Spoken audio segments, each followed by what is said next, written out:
Good morning student. स्वागत है आपका ऑनलाइन मैथमेटिक्स क्लासेज में। तो हमारा टॉपिक चल रहा था दो चरों वाले रैखिक समीकरण युग्म। इसी में प्रश्नावली 3.5।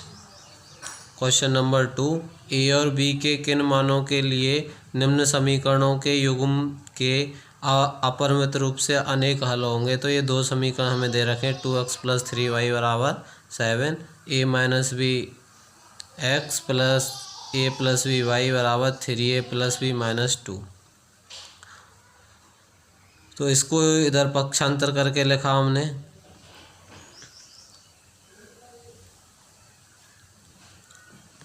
अब यहाँ से a1/a2 बराबर 2/a - b, b1/b2 बराबर 3/a + b, c1/c2 बराबर 7/3a + b - 2। तो दिया है ये अनेक हलों के लिए जो है a1/a2 बराबर b1/b2 बराबर c1/c2। तो इनकी वैल्यू पुट कर दी हमने। इसके बाद प्रथम दो पदों को लेने पर 2/a - b बराबर 3/a + b। तो क्रॉस मल्टीप्लाई किया हमने। क्रॉस मल्टीप्लाई करने पर हमें a - 5b बराबर 0 प्राप्त हुआ। इसे समीकरण नंबर 1 डाल दिया। अब अंतिम दो पदों को लेने पर, अब अंतिम दो पदों को लिया है हमने, यहाँ से क्रॉस मल्टीप्लाई किया और इसे सॉल्व करने पर हमें यहाँ से इसे सॉल्व किया है तो a - 2b बराबर 3, ये समीकरण नंबर 2 मिला है हमें। अब समीकरण 2 से समीकरण 1 को घटाने पर, समीकरण 2 से 1 को घटाया है, a से 1 कट गया और ये बचा यहाँ पर 3b बराबर 3। तो b की वैल्यू कितनी प्राप्त हुई, यहाँ से 1। अब b बराबर 1 समीकरण 1 में रखने पर, तो समीकरण 1 में हमने b बराबर 1 रखा। a - 5 × 1 बराबर 0, तो a बराबर 5। अतः a बराबर 5 और b बराबर 1।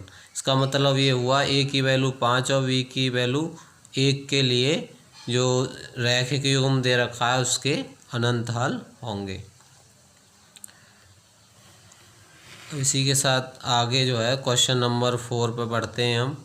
निम्न समस्याओं में से रैखिक समीकरणों के युग्म बनाइए और अनेक हल यदि उनका अस्तित्व हो तो किसी बीजगणितीय विधि से हल कीजिए। मतलब जो भी विधि उपयुक्त हो, चाहे यहाँ बीजगणन विधि, विलोपन विधि, जो भी उपयुक्त हो उसको हम यहाँ प्रयोग कर सकते हैं, या प्रतिस्थापन विधि। तो यहाँ पे क्वेश्चन नंबर 1 दे रखा है, एक छात्रावास के मासिक व्यय का एक भाग नियत है तथा शेष इस पर निर्भर करता है कि छात्र ने कितने दिन भोजन लिया है। जब एक विद्यार्थी ए जो 20 दिन भोजन करता है, 1000 रुपये जो है छात्रावास के व्यय के लिए अदा करने पड़ते हैं, जबकि एक विद्यार्थी बी जो कि 26 दिन भोजन करता है, छात्रावास व्यय के लिए 1180 रुपये अदा करने पड़ते हैं। तो नियत व्यय और प्रतिदिन के भोजन का मूल्य ज्ञात कीजिए।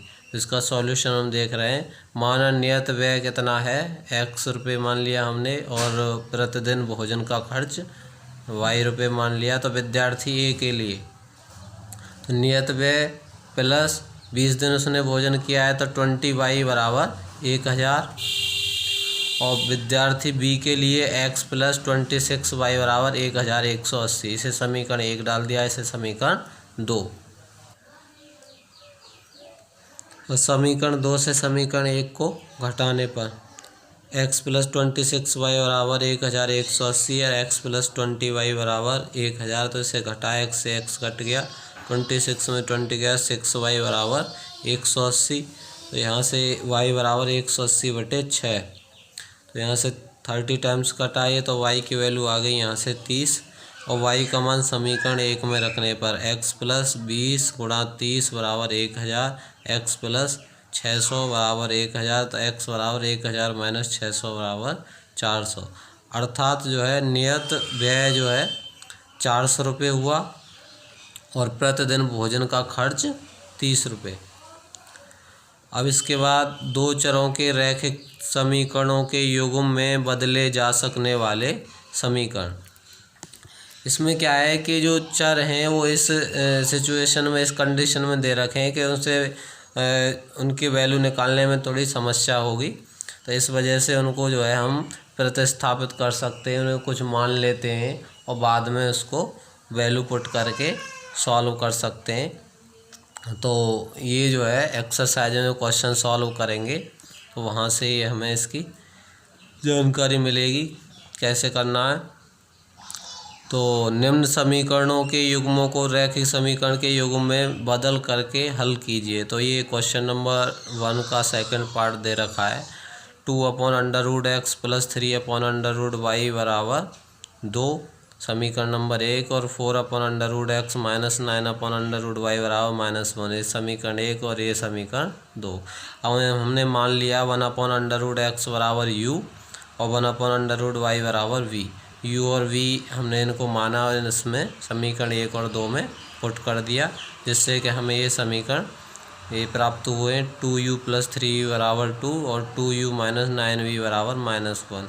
इसे समीकरण 3 डाला, इसे समीकरण 4। अब हम समीकरण 3 में 2 से गुणा करेंगे, यहाँ विलोपन विधि का इस्तेमाल किया है, और समीकरण 4 को इसमें से घटाएंगे तो 4u - 6v बराबर 4। तो इसको घटा दिया है तो ये माइनस का, ये प्लस का, ये प्लस का, तो ये कट गए 4u से 4u, ये 15v बराबर 5। तो v बराबर 5/15 मतलब 1/3।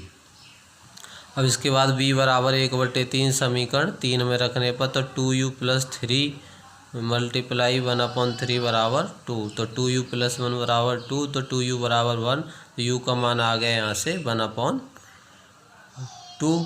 अब u बराबर आपका यहाँ से 1/2 और v बराबर 1/3। u और v की वैल्यू मान वापस करने पर यहाँ पर u को हमने 1/√x माना था, तो 1/√x बराबर 1/2 और 1/√y बराबर 1/3।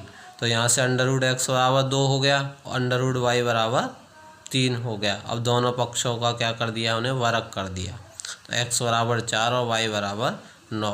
तो इस तरह से हम जो है चरों को चेंज करके और आसानी से उनके मान प्राप्त कर सकते हैं। शेष क्वेश्चनों को स्टूडेंट स्वयं हल करने की कोशिश करेंगे। Thank you.